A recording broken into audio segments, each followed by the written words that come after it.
Company بہادر کے افسران اور ان کی مصروفیات۔ جب ایسٹ انڈیا کمپنی کا نیا ملازم ہندوستان پہنچتا تو یہاں کا بنیا اس سے ہاتھوں ہاتھ لیتا۔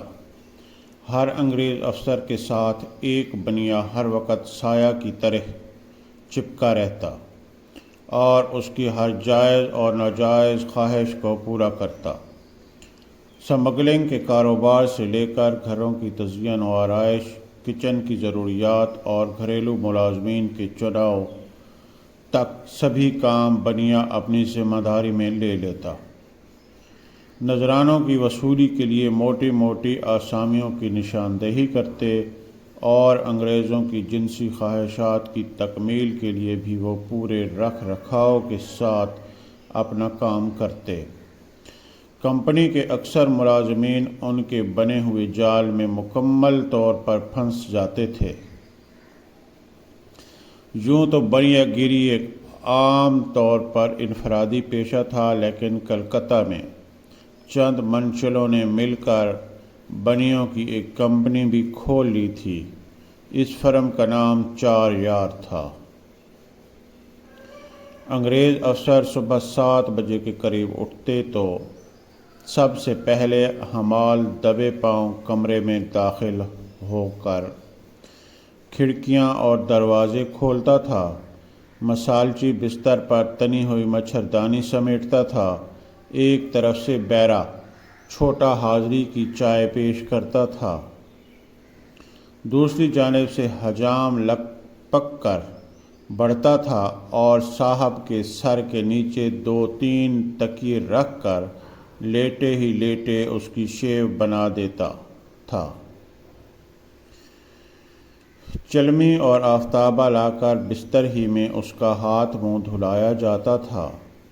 اس کے بعد جب وہ بریک فاسٹ کے لیے بیٹھتا تھا تو یہی حجام کرسی کے پیچھے کھڑا ہو کر اس کے سر کی ہلکی ہلکی مالش کرتا، بال بناتا، وگ جماتا، کانوں کی میل نکالتا اور ہاتھ پاؤں کی انگلیوں کے چٹخارے بھی نکالتا تھا۔ ناشتہ ختم ہوتے ہی حقہ بردار کے حقے کی نلکی اس کے منہ میں دے کر خود پیتل کی ایک چمکدار پھونکنی سے چلم کی آگ سلگاتا رہتا تھا۔ حقے کی پہلی گڑگڑاہٹ کے ساتھ ہی صاحب کا بنیا جھک کر سلام کرتا ہوا کمرے میں داخل ہوتا۔ اس کے بعد ملازموں کی فوج کا ریلا اندر آتا تھا۔